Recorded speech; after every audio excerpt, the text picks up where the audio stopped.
안녕하세요. 현실 초월입니다. 오늘 여러분과 함께 파헤쳐볼 이야기는요.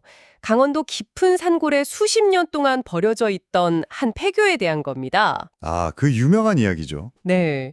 여기가 공식 기록상으로는 분명히 3층짜리 건물인데 밤이 되면 존재하지 않은 4층 고실이 나타난다는 소문이 있어요. 심지어 그 4층 교실에 발을 들이면 다시는 나올 수 없다는 그런 무서운 이야기까지 붙어 있죠. 맞아요.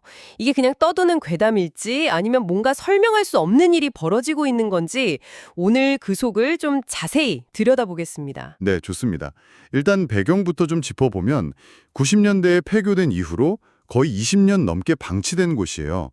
강원도 산골이라 찾는 사람도 거의 없었고요. 그렇죠. 말씀하신 대로 서류상으로나 졸업생들 증언으로나 명백히 3층 건물이 맞고요. 그런데 어느 순간부터 인터넷 커뮤니티 같은 곳에서 사침 괴담이 슬슬 퍼지기 시작한 거예요. 그냥 4층에 있다 이게 아니라 구체적인 조건이 붙잖아요. 밤에만 보인다. 또 특정 계단으로만 갈 수 있다? 이런 디테일은 왜 생겨난 걸까요? 그게 참 흥미로운 지점이죠. 단순한 착각이라면 이렇게 여러 사람에게서 비슷한 이야기가 나오기 어렵거든요. 게다가 그 소문을 뒷받침하는 듯한 그런 목격담들도 계속 나왔잖아요. 네, 실제로 밤에 그 폐교를 찾아갔다가 4층 복도 끝 교실에 들어갔다는 증언들이요. 근데 그 내용들이 하나같이 좀 기이해요. 아, 그 교실에 들어가면 문이 사라진다는 거요? 맞아요. 들어서는 순간 문이 그냥 벽처럼 변해버리고 창문이나 다른 통로도 전혀 없는, 뭐랄까 완전히 갇혀버린 느낌을 받았다고 하죠. 여러 사람이 다 비슷하게 경험했다는 거잖아요. 마치 다른 공간에 들어선 것처럼. 네, 뭐 집단 환각 아니냐 이런 말도 있었지만 글쎄요, 그렇게 똑같은 환각을 꾼다는 것도 사실 좀 이상하죠. 그러다가 이 미스터리가 정말 크게 알려진 게 그 2018년 실종 사건 때문이었죠. 네, 맞습니다.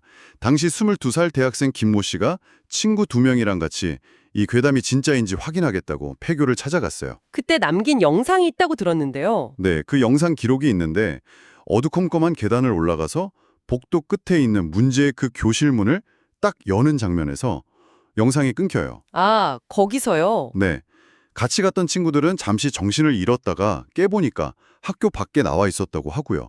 그런데 김모 씨만 감쪽같이 사라진 거죠. 경찰이 수색도 대대적으로 했는데 결국 아무 흔적도 못 찾았다고? 네, 뭐 옷 조각 하나 발자국 하나 발견되지 않았어요.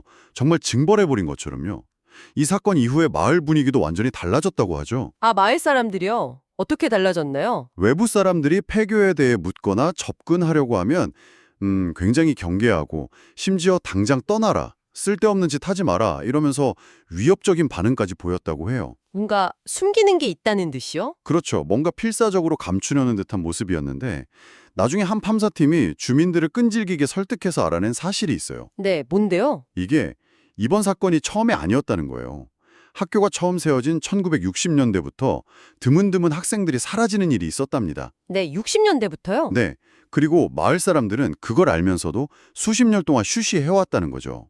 그 4층 괴담도 사실 그때부터 있었던 이야기고요. 와, 수십 년 동안 마을 전체가 비밀을 지켜왔다는 거네요.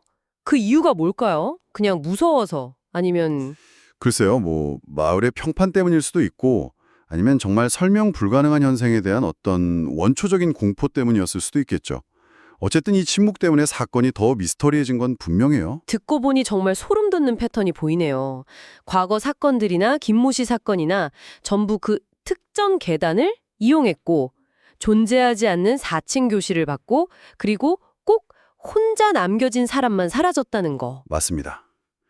왜 하필 혼자 남은 사람만 사라지는 걸까? 이 부분이 핵심이죠. 마치 그 교실이 일부러 사람을 고르는 것 같잖아요. 바로 그 지점 때문에 초자연적인 해석에 무게가 실리는 겁니다. 일부 전문가들은 그 4층 교실이 어쩌면 우리 현실과 다른 차원을 잇는 일종의 통로, 그러니까 포털 같은 게 아닐까 추정해요. 다른 차원으로 가는 문이요? 네. 특정 조건, 예를 들어 혼자라는 조건이 만족될 때 그 문이 열리고 실종자들은 그 너머의 세계에 갇혀서 돌아오지 못하는 게 아니냐는 가설이죠. 와, 상상만 해도 오싹한데요? 그럼 지금 그 폐교는 어떻게 됐나요? 현재는 완전히 폐쇄됐고 접근 금지 경고문 같은 것도 붙어 있다고 합니다. 그런데도 뭐 호기심에 몰래 차별하는 사람들이 아직도 있나 봐요. 그런데 다녀온 사람들 중 일부는 악몽을 꾸거나 환청을 듣는다는 얘기도 있더라고요. 네. 심지어 그 환청이 마치 사라진 사람들이 구조를 요청하는 목소리처럼 들렸다는 증언도 있고요. 참 기묘하죠? 존재하지 않는 층, 사라진 사람들, 그리고 수십 년간 숨겨져 온 마을의 비밀까지. 이 강원도 폐교 이야기는 정말 파면 팔수록 더 깊은 미궁 속으로 빠져드는 것 같습니다. 이 이야기가 우리에게 던지는 질문은 결국 이거 아닐까요? 우리가 현실이라고 굳게 믿는 이 공간의 경계가 과연 얼마나 단단한 걸까? 아니면 혹시 특정 장소에 얽힌 강한 믿음이나 공포 같은 것들이 현실 자체를 왜곡시킬 수도 있는 건 아닐까? 여러분은 어떻게 생각하시나요? 네, 오늘 이야기가 흥미로우셨다면 지금 바로 좋아요 버튼과 구독 꼭 눌러주시고요. 다음번에는 대구 동성로의 사라진 거리 전설에 대해 준비해서 돌아오겠습니다. 지금까지 여러분의 현실을 뒤흔드는 미스테리 이야기, 현실 초월이었습니다. 다음 영상에서 뵙겠습니다. 감사합니다.